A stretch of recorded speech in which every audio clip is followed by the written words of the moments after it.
애들 안녕! 2021학년도 고3 4월 학력평가 생명과학2 총평과 해설을 맡은 EBS 생명과학의 이주연이야. 우리 가장 먼저 자기 자신에게 박수 한번 치고 시작할까? 너무너무 고생했어 얘들아. 이 생명과학2라고 하는 이 모의고사 학력평가가 4월에 처음 문제를 본격적으로 풀기 때문에 정말 긴장도 많이 하고, 또 내가 공부한 게 잘 되었을까? 내가 공부한 게 옳을까? 기출 분석이 잘 됐을까? 이런 궁금증을 가지고 첫 시험 치른 거 정말 너무너무 고생했어.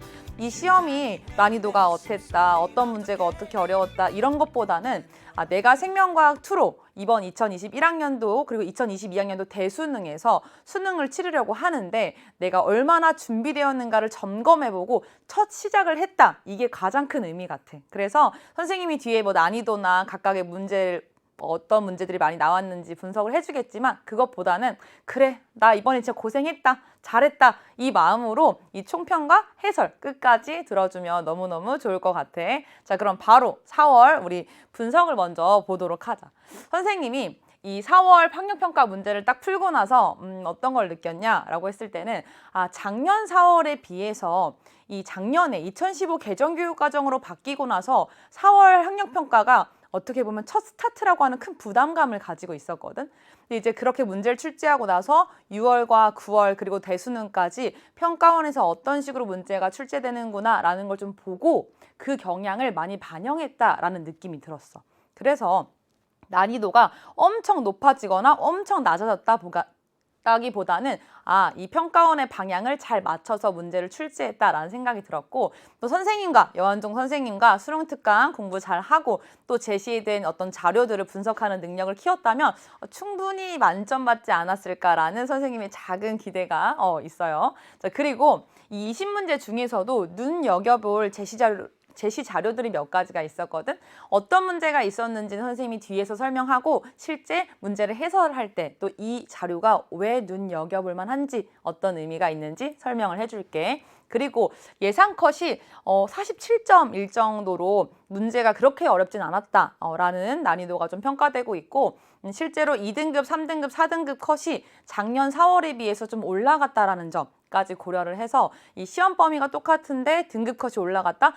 전반적으로 어렵지 않고 좀 무난했구나라는 난이도를 예상해 볼 수 있을 것 같아. 그래서 여기서는 어려운 문제를 잘 풀기보다 내가 개념을 헷갈리지 않고 정확하게 알고 있느냐, 이게 더 중요했다라는 거. 실제로 뒤에서 문제 풀면 어떤 게 오답률이 높았는지까지도 같이 이야기를 해줄게.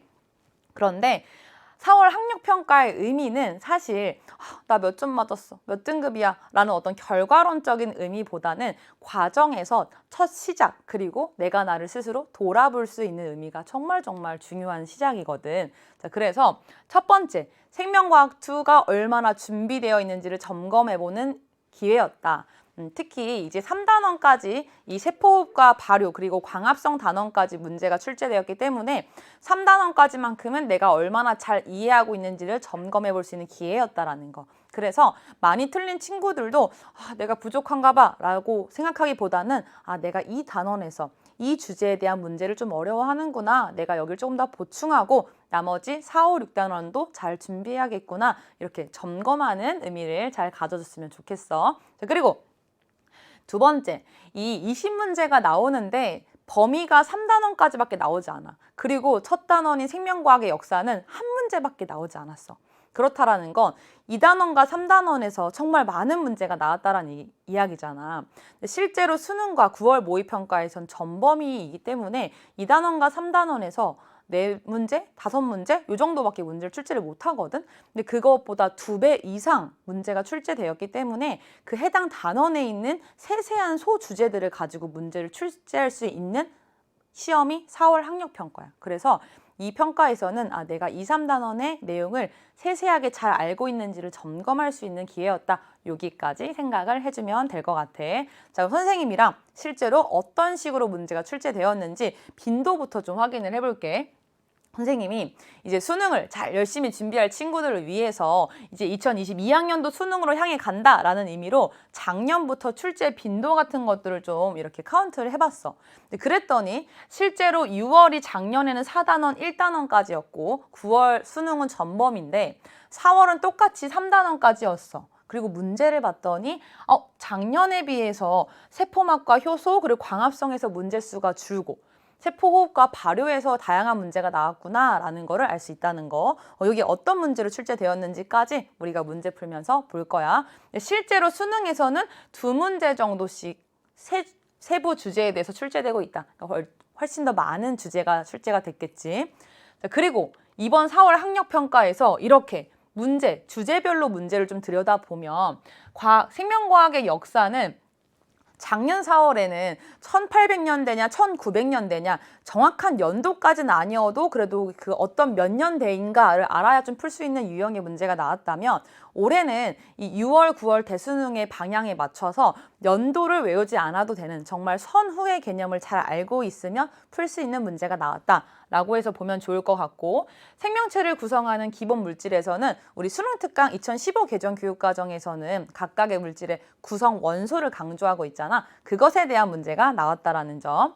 자, 그리고 파란색으로 표시되어 있는 세포의 연구 방법 광합성 확인 실험은 사실 9월 그리고 수능에서는 출제가 되지 않는 주제에 해당해. 그런데 이 4단원은 단원이 적기 때문에 이렇게 이 이해하는 과정에서 필요한 주제에 대한 문제까지도 출제가 되었다라는 거 또 기억해주고 그리고 세포막을 통한 물질 출입과 이 효소의 활성에 영향을 미치는 요인에서는 우리가 눈여겨볼 만한 이 그래프가 나왔거든. 이것도 실제로 선생님과 문제를 하나 풀어보면서 이런 식으로 접근하면 되는구나 라는 감을 한번 잡아보도록 할게. 그리고 하이라이트 세포호흡과 발효에 대한 문제가 많이 나왔고 여기서도 오답률이 꽤 나왔다라는 거 문제 한번 뒤에 해설 가서 풀어보자.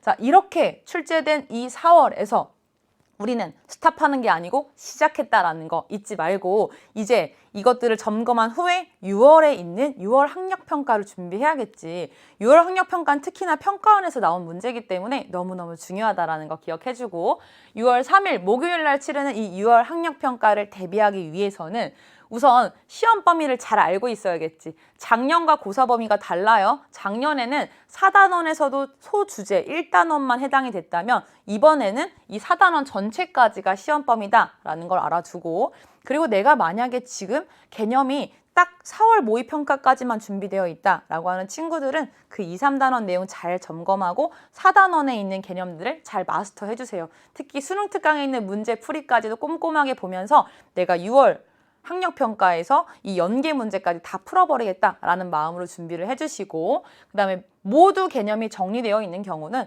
완전 기출을 노려야겠지. 작년 6월, 9월 대수능에 그리고 올해 수능특강에 있는 문제들을 다 마스터해서 이 6월 학력평가부터 만점 받을 준비를 하고 생명과학2를 달려가면 될 것 같아. 자, 이렇게 4월 학력평가 총평해봤는데 너무 어렵진 않았지만 내가 얼마나 정확하게 알고 있는지를 점검할 수 있는 시험이었다라는 거 기억을 해두고 우리 다음 4월 학력평가 해설에서 만나. 안녕!